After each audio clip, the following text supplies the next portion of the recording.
All right, welcome to another episode of Freezin for NFC North Podcast, episode number 26, preseason week 1 overreactions, and we are once again joined by guest Viking Dave. How are you doing? Good, man. How you been? Hey, we have some football, so I'm excited. Like it says here, we're gonna go ahead and go through some overreactions, and once again, also joined by my guy Grubb. How are you doing? I'm doing good, man. How are you guys this week? Doing good? Doing Anytime good. football's back, I'm great. That's So right. We're yeah, getting It closer. is. We're getting closer to the real thing too, yeah, It is. exactly. And once again, we were going to have a Packer guest, but that Packer guest bailed. So, it may be, she said she's going to come on next week. So, We've I heard think that before. I that's true. know. That's true. And my usual backups are not available, but we'll eventually get to some Packer stuff. I definitely want to talk about Hard Knock stuff. A lot going on there. I think that's cool. That you have a division team that's on there, one that's up and coming. We can maybe even go ahead and start there. Grubb, what are you kind of learning from the Lions? Well, I mean, obviously on Hard Knocks, you get a more of a back end scene of what's going on. So obviously you're feeling Dan Campbell. Everybody's getting excited. He gets everybody excited. I mean, even if you're not, you watch this and you get excited. The first week was kind of I don't know. There's a lot, the second week is when things start really happening at camp. First week, everything, every team looks great. Yep. First week of camp, you got unrestricted or undrafted free agents that, everybody's like, oh my God, this is the next thing. So you get to kind of see some of that though in Hard Knocks. So you're seeing that with some of the Lions and people get excited. So you see that, you get excited about these guys. You want them to show out. Malcolm Rodriguez, I told you guys though when we had our draft show after the draft, I talked about that, and I can't believe he slipped to the 6th round. I know a lot of people hadn't heard about him, but at the time I was out in the West during last season, so I had seen him at Oklahoma State, man, and I knew he was a big leader. He's kind of proven that. I mean, he's sliding right in there. He started out making plays on special teams. He made some last week, and now this week he's getting reps, with the starters. So, and you're getting to see how some of that journey goes along on Hard Knocks, and that's cool. So it makes it good. But getting to see this team, it's good. It's good on Hard Knocks, right? But again, I read on the screen, right? Week 1 overreactions, right? I mean, it's kind of what we get in this time of the season. It is. It is.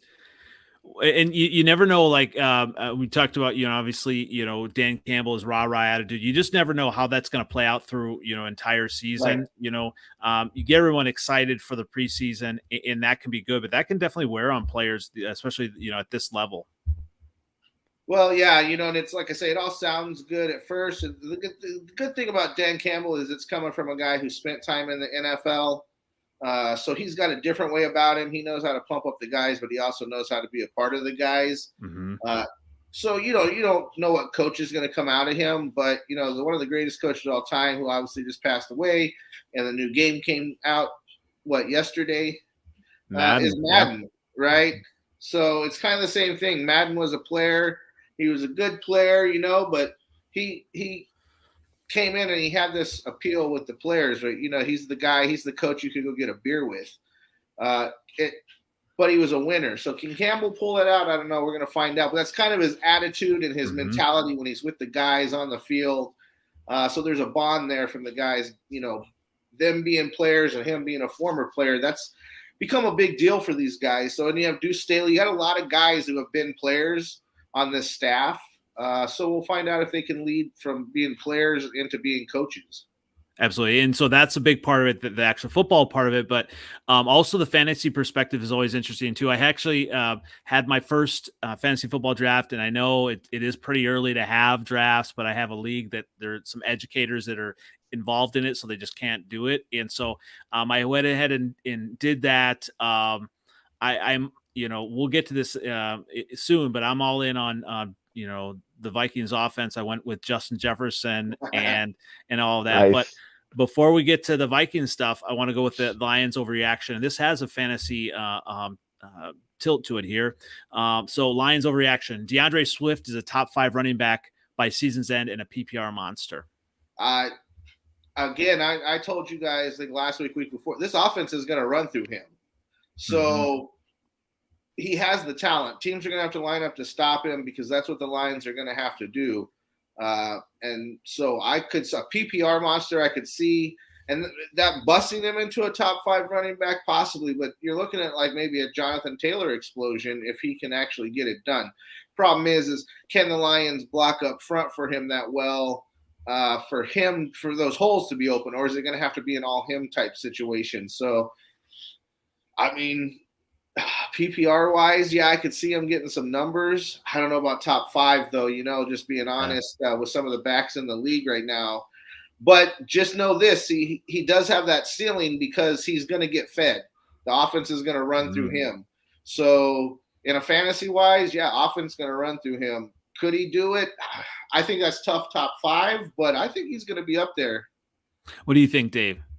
I don't think it's that a huge overreaction at all. I love him. I'm a big fan of Swift. He's going to catch a lot of balls. I mean, if he stays healthy, he miss a few games last year, I believe. Yeah, he was hurt last year. Yeah, besides that, he was really, really good for the most part, and I think he's just going to take another step. Top 5 is elite, right. But he's if you catch enough balls in PPR, you can be elite without rushing for 1,500 yards. So he doesn't have to do that.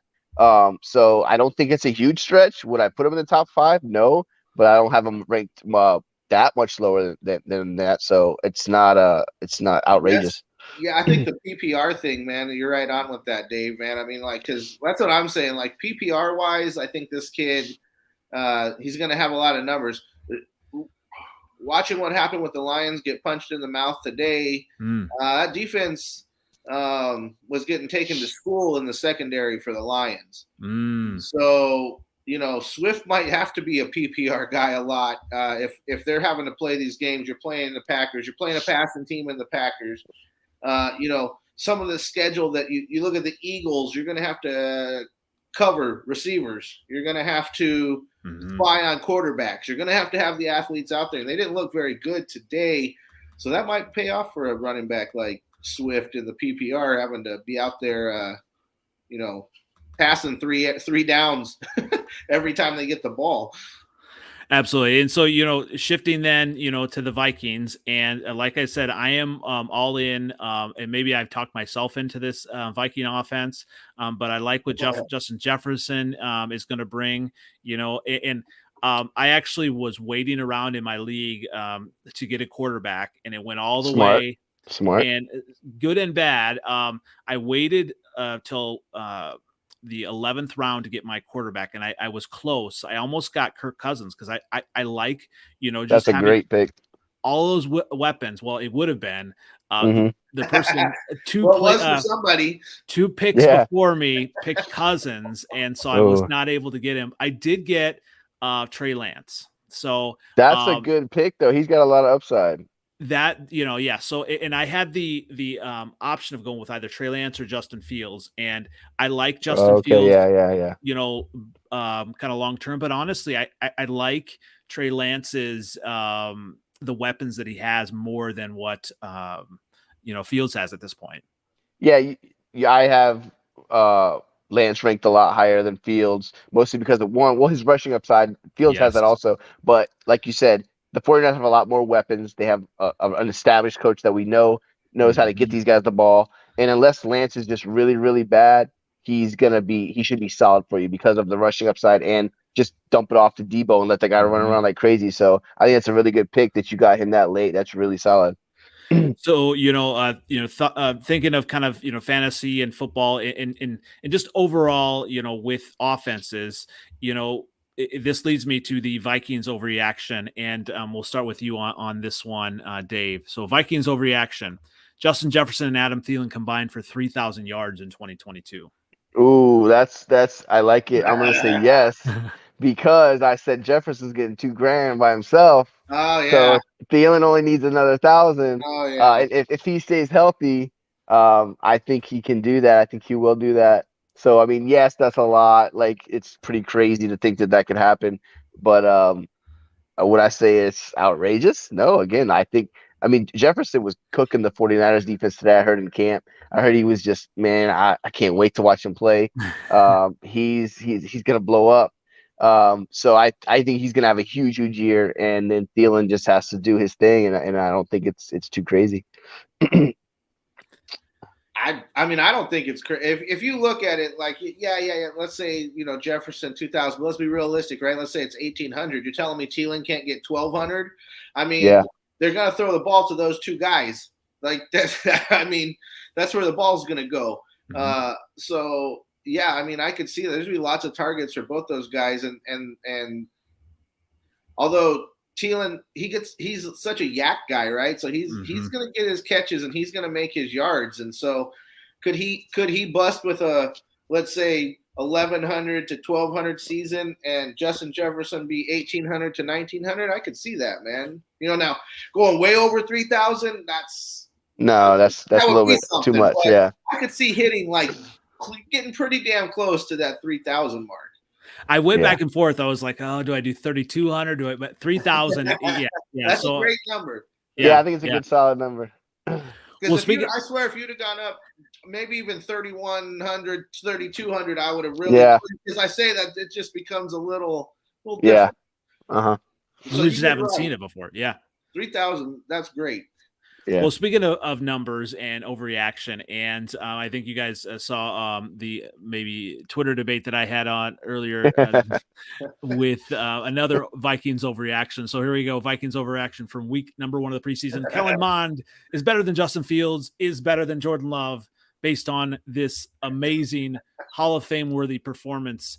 Oh, man. Yeah, it's 100% true, right? Like, come on. No, I'm not going that far. I mean, Love, he might be better than, I don't know right now. Love hasn't done anything, but even though I'm not a Fields fan, I'm not gonna go that far because I also am not a huge Mond fan. Just at least yet. I mean, there's time. He did look good in the preseason. It was, the first game of the preseason against mostly backups, but he wasn't terrible. He looked pretty good. That's all you can ask for. I mean, you'd rather him do that than just be terrible. So progress at this point is all you're looking for. I can't imagine he doesn't win the backup job because Sean Mannion is god awful. So I will say that. And then, we'll see what happens. But I'm not going to overreact and say he's better than Justin Fields, even though I'm not a Justin Fields fan. What do you think, Grubb? I mean, obviously, and I got into this a little bit with some of the people on, Twitter when you were hitting this up. And I mean, to me, it doesn't make any sense, but I mean, I'm not going to knock on a kid, Kellen Mond's up there, but look, man, we talked about this last week a little bit too. You gotta be special to start in the NFL. I don't give a crap if you're the worst starting quarterback in the NFL. You're more special than most people on this planet that play in that position. So it takes something to be that guy. Kellen Mond, coming out of college, I obviously like his leadership type skills that he had in college. And he can make some plays, but dude, we're talking about the NFL, and this is the way I always see it. And I've told you on this show before too, man. If they're gonna be the guy, they're gonna be the guy early. People will go, again, we talk about Aaron Rodgers, Brett Favre, right? Get out of the way. Steve Young, Joe Montana, all these type of things. If that guy is sitting there in your house, they'd know that by now. There'd be a lot of talk about when is Mond getting over Cousins, right? This offseason, people thought maybe they'll get rid of Cousins. They were talking trades earlier before, as we went into the beginning of offseason. So if Mond was that guy, like they would have just said, we're getting rid of the big contract. We'll trade Cousins. We'll get what we can for him, and we'll go with this kid. That's what they would have done if he was that guy, right? So can he be something better in the future? Yes, but I can't see him being Justin Fields as a guy that they said, you're the guy.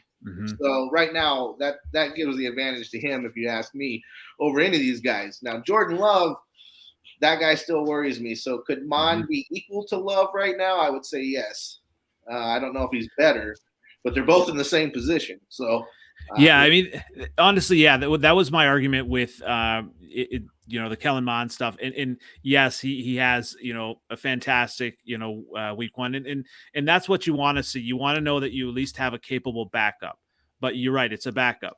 When you look at Fields, yes, he has a ton of stuff to still prove, but there are some moments against number one defenses, against the Packers defense, where he showed that he could have it and that he had made some plays. And he did a lot of it, even, with bad game planning from the coaches, right? So he has that, he's done it, and he's proven even in college on the biggest stage. And you look at, Kellen Mond, he hasn't done that. I think you're right.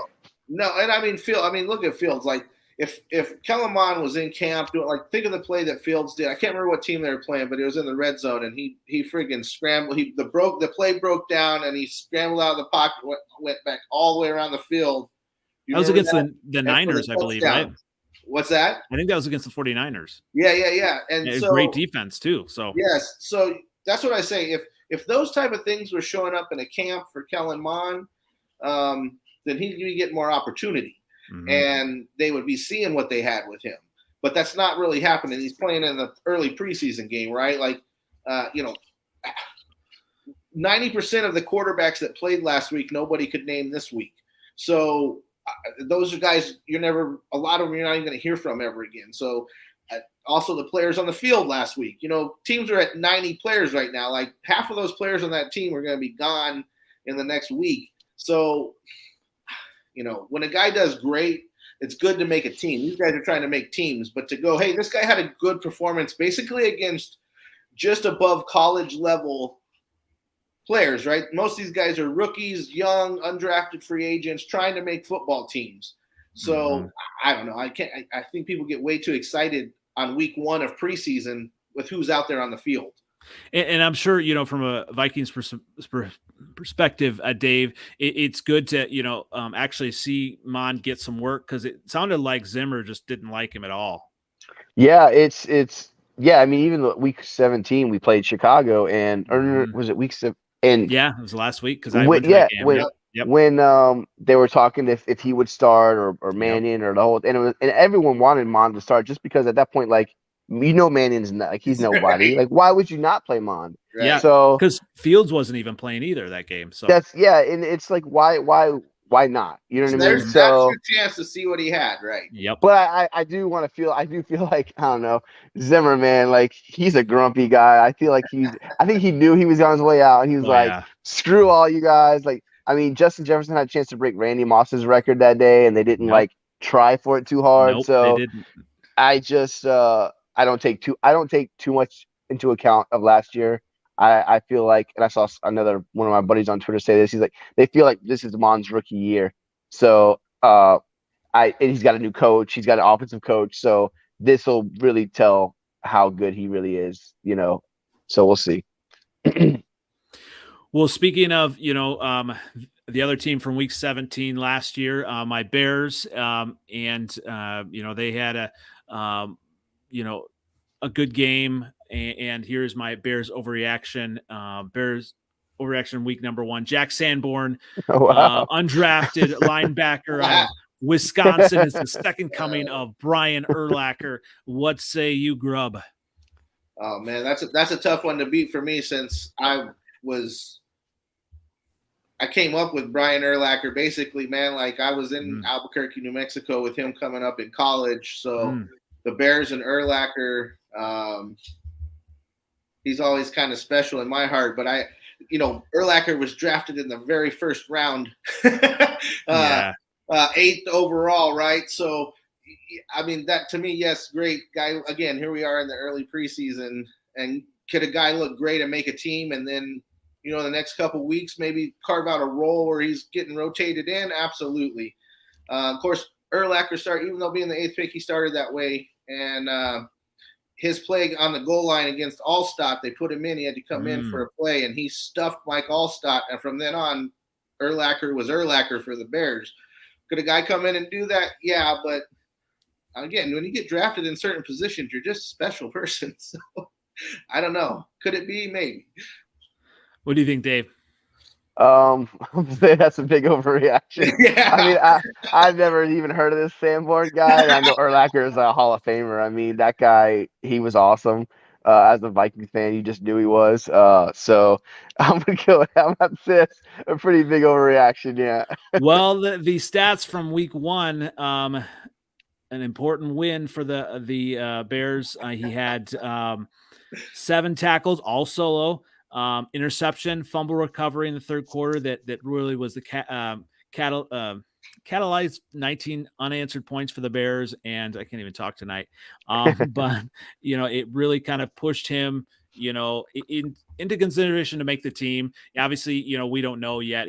But it was really important. Like, I actually saw him, in person, play versus my Iowa Hawkeyes here, in Wisconsin and in Madison. And he's a player, that would be a nice addition for depth wise. And maybe he develops into something, but it is an overreaction, and like all these things, you look at week 1 and you say, oh, wow, this guy is amazing.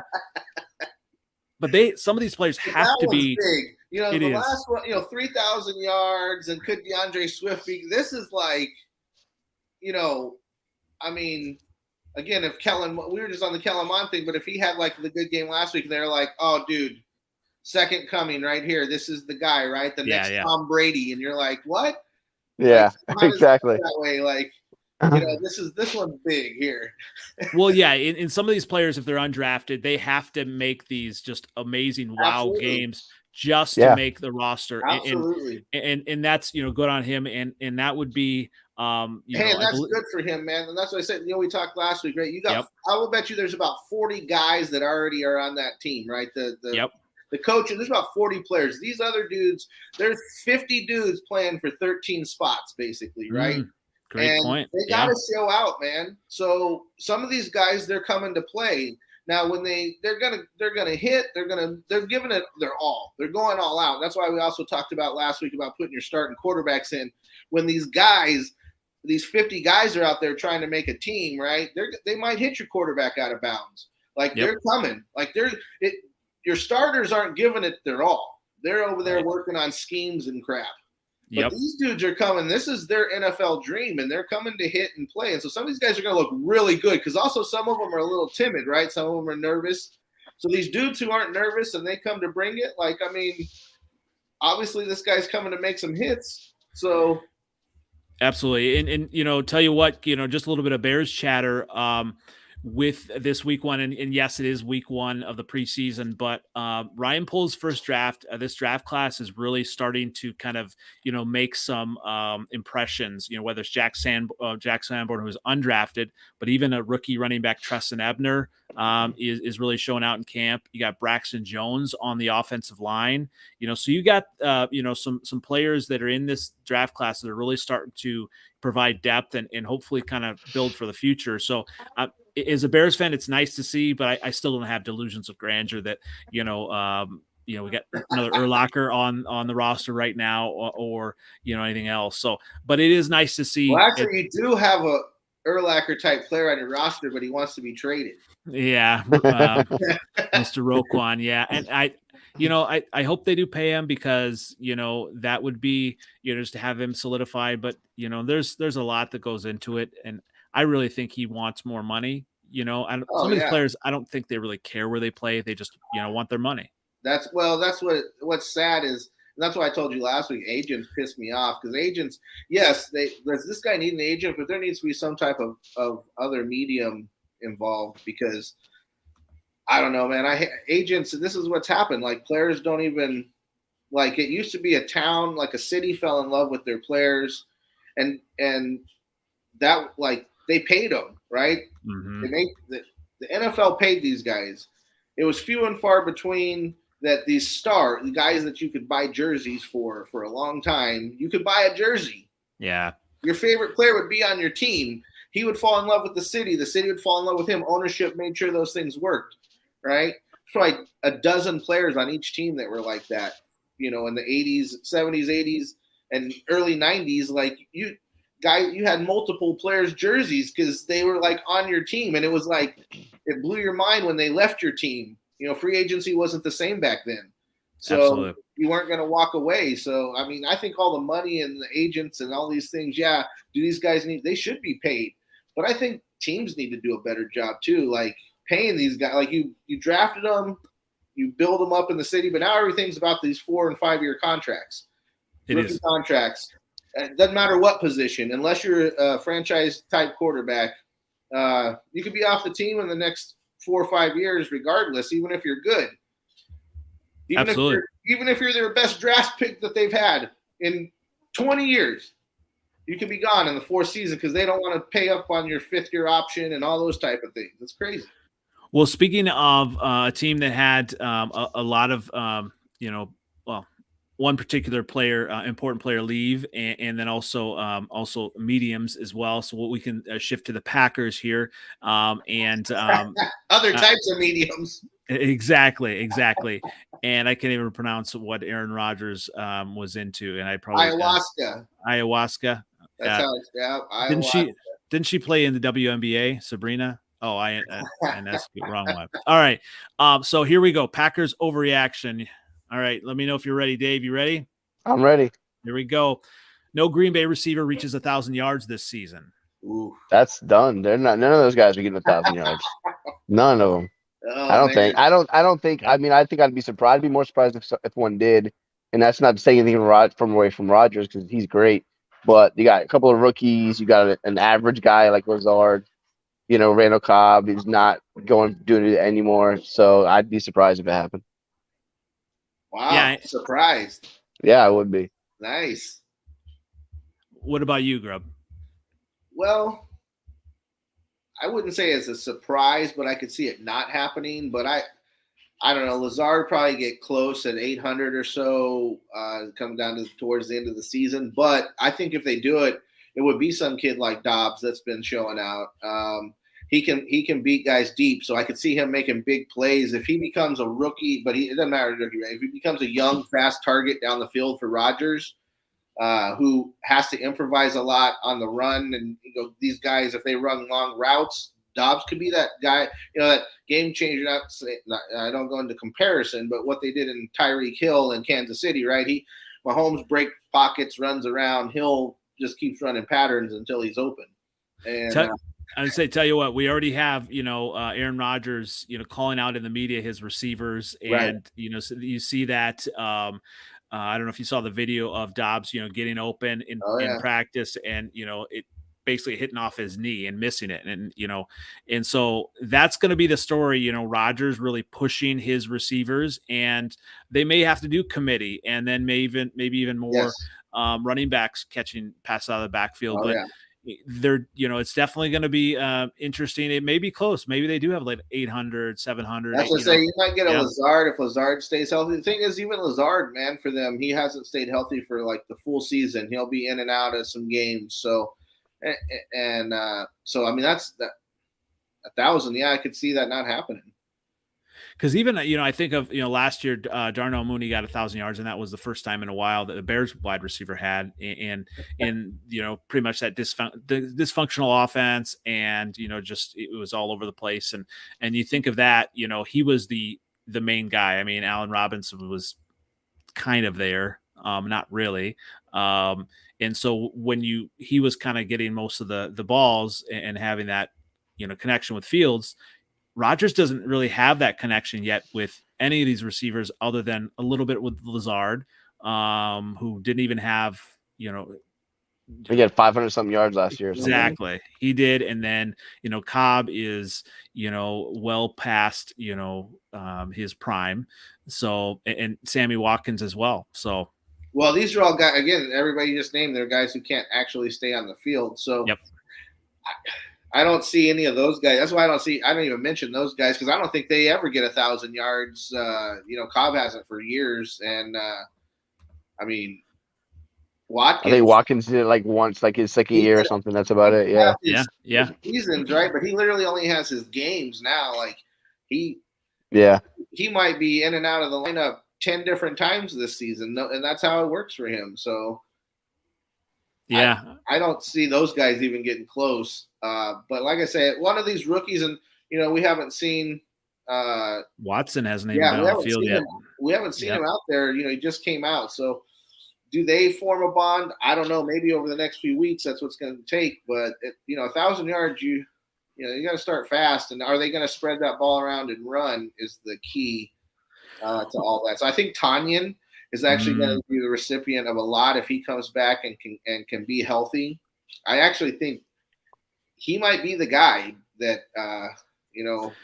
Aaron Rodgers, if they can get back to having what they were earlier in the season last year and all that, then he could be that guy. Here's my question, you guys, from the fantasy perspective. Do you stash any of the Packer wide receivers in a 10-team league? Is tough, but maybe a 12-team league, do you stash absolutely. them? Hell, I would have drafted. Yeah. The only one dynasty league, yeah. For fantasy, I think some people are taking Lazard. I'm not, because my thing is, he could barely take the number 2 job when he had Adams commanding all of the coverage, all of the targets, and he could still barely beat out Marquez Valdez-Scantling. Like, he was there for a couple of years, and you could get 500 yards. Like, come on. You think you're going to get open against these number 1 corners? Like, he's going to get more targets. So, yes, his numbers probably will go up a little bit, but I'm not expecting some big jump because I don't think he's that good. And I feel like he's a number 1 receiver. So, I don't care about him. The only guy I would think about taking would be Watson if he can come back in the preseason, or Dobbs, because rookies sometimes do blow up. So, that could happen. And I don't want an average guy like Lazard on my fantasy team. Tanyan, he could catch some touchdowns. He has a little bit of value. We actually talked about him on our show earlier. As like a little bit of a sleeper, because but he's I don't think he's good enough to really get enough work besides red zone and touchdown stuff. So the only Packers I want are Rodgers and the running backs, really, to be honest. Yeah, what do you think, Grubb? Oh man, with them, well, like me, like hell, Lazard was a guy I had years ago on my dynasty team, so I put him on. But that's again, he's not a 2 or 3 or 4 wide guy. He's like, it's a super flex that I got in that league, right? So I can play up to 7 receivers at a time. I mean, what am I gonna do? Like, you got to have a guy in a deep league, right? You're gonna have him. So, but that's different than like a regular draft. As a stash now, I'm not stashing Lazard. Hell no. Like that's not a guy I can stash at this point. What I have him on my team. Is he going to play some this season? Absolutely, but he's not going to be my number 1 wide, or like I say, even 3 or 4 probably on a team. Because you think of wide receivers, and I've got some. I told you, I drafted my 1 league already, and it's a 10 team, and I stashed. I was able to stash Treylon Burks. So I've got him stashed. That's a good pick. Other than in on the waiver wires, Watson and Dobbs are still on the waiver wire. Now, that's what I'm saying. If we're doing like redraft or like, I wouldn't touch probably any of these guys as far as receivers at their ADPs on a lot of them. So I mean, people get excited at this time of year and they start picking. They see guys in camp again. In a redraft type deal, I wouldn't. I don't know. I'm not really on any of these guys except for, like Dave said, man, the backs and the and the quarterback. Like, that would be the only guys I would have interest in a redraft, pretty much. Well, let's flip that around, Dave. So you are interested in Rodgers, but there's really no wide receivers that are you don't want to touch. So wouldn't that kind of scare you away from Rodgers fantasy wise? Yes, and I dropped him down a little bit. He's more of a high-end backup to me. He's in the 10 to 15 range for quarterbacks right now because he doesn't have that. But then you also got to realize he is Aaron Rodgers. Like, even if he spreads it around, he can have a great game. Right. And this guy has 40 yards, this guy has 40 yards, this guy has 50 yards, this guy, you know what I mean? Yeah. And still get his stats and throw a touchdown to Aaron Jones. Like, the receivers don't have to be great for Rodgers to do good. So yes, he's not the top fantasy guy. He's not one of the top fantasy guys, but he's a really high-end backup if you draft a backup, or someone that you can say he is Aaron Rodgers. He does have that capability. If I have another average quarterback, I pair him with Rodgers, and hope one of them just goes off. Perfect. Yeah, I would agree on that. Yeah, And that to me, that's like what round is it that you're looking at that, to pick Aaron Rodgers. So as close as the quarterback spot's gotten over the years in those positions, like in early fantasy seasons when I was playing, like Peyton Manning, like that was the like you went after some of these quarterbacks because they were going to get a crap ton more points than other quarterbacks. But now you're even like Dave's saying, man, your top 10, 12 quarterbacks, man, they can, besides your top probably 3 or 4 scoring quarterbacks, everybody from 5 to 12 can be kind of interchangeable a lot. So yeah, I wouldn't rush and go, I've got to have Aaron Rodgers, right? So it's just somebody. Yeah, would I touch him though? Like if he's sitting there, and exactly around to go, hey man, I'm getting great return on this. Then yeah, hell yeah, I'm taking him, right? And like I say, same thing. His running backs are, A.J. Dillon, I might wait on him a little bit too. That's not a guy I would like jump on if it was, again, it's going to be the cost, I guess, the cost effective, right? Or if people are reaching 2 rounds on the guy like that, but, maybe Jones, because Jones gets a lot of play. There, everybody's talking Dillon right now, fans and people. Yeah. I would hesitate to just jump on Dillon, right? Because, so that makes it a little confusing in fantasy time, but I'm still going with Jones as my like key fantasy guy if I was going to shoot for one in Green Bay. All right, let's go ahead and just kind of review. We got a couple of viewers here, and just our overreactions for each team here. We just talked about no Green Bay Packer receiver reaches 1,000 yards, and we all kind of agreed that that's possible. Oh yeah, 100%. Yeah, that's possible. And here is probably the most one of the most outlandish ones, I guess. My Bears overreaction: the Jack Sanborn is the second coming of Brian Urlacher, based on his 7 solo tackles in week 1 of the preseason. That's like flight to the moon, man. That's like I think that's the. I mean, I'm really going to overreact only because this guy might. The thing is, this guy could be really, really good and still not be as good. That's what I mean. Like, you know what I mean? It's just like, you're going for the move for that one for sure. That's a lot. That's a lot of good. Speaking of going for the moon, the other one here was Kellen Mond is better than Fields is better than Jordan Love, and we all disagreed with that one. I don't know. I mean, I think we all kind of agreed to disagree. Well, I think we all agree he's as good as Jordan Love, and he's not as good as Justin Fields. Yeah. And the other Vikings one here. But Dave's a Viking fan, so in that one, he's like hoping that Mond is really. yeah. Well, 100%. Yeah, but at least Dave, at least you're a realistic Viking fan. I think I like to think I am for the most part. Speaking of realistic, here the other one overreaction: the 3,000 yards combined for Jefferson and Thielen in 2022 receiving yards. I think we think it's possible. I'm not gonna say yes, but. Yeah. If it happened, I wouldn't be amazed. So, all right, and our final one, the Lions overreaction: DeAndre Swift is the top 5 running back for the season by season's end and a PPR monster. We thought that PPR monster, yes, but top 5 a little bit of a stretch. Yeah, I think I don't know if it's a stretch, but it's on the fence for me. I could see 7, 8 running back in there with all those PPR, but again. If it goes nuts on PPR, yeah, man. If he finishes in the top 5, I'm telling you, I wouldn't be shocked. That's all I'm saying. I mean, it wouldn't blow my mind. But... Yeah, I wouldn't be. Like I said, I have him ranked. He's in my top 10. So, I mean, to say he would finish 5 spots higher is not like, something crazy. And I had a chance to take him on my draft, and I passed him up, and it was kind of that Lions syndrome, I guess. Thinking, No, I get that. But his offensive line is a lot better, so that could be a good overall as well. I mean, you talk about ADP, or you talk about some of these other running backs. I had Javonte Williams, and I like him.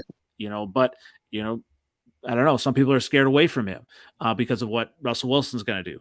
Obviously, when you look in the Lions offense, Goff's not going to take any of Swift's rushing yards. No, you don't have to worry about that. And like I say, that offense, again, I can't emphasize this enough. I even wrote on my notes for tonight. I can't emphasize enough.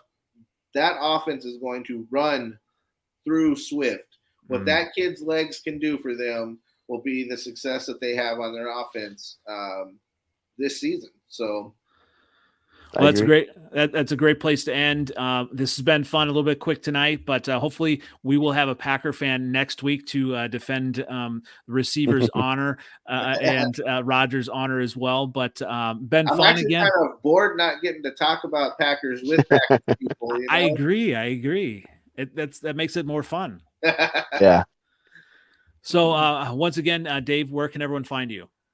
At Viking Dave 18 on Twitter, and fantasy football. That's my thing. OUS fantasy football. We have a show literally right before ours every Wednesday also. So come find us. Awesome. And Grubb, where can everyone find you? You can find me Gridiron Grubb on Twitter. You can find Spotify, YouTube, Apple, those type of places. And obviously right here, this is my favorite place to be, though, by the way. It's mine too. Yeah, absolutely. And once again, you can find me NFL Outdated on Twitter, on YouTube, and hopefully we're going to be expanding to some other things very soon. TikTok, maybe all that fun stuff. So awesome. once again, this has been Freezin for NFC North Podcast, episode 26. Thanks again, guys. Thanks, guys.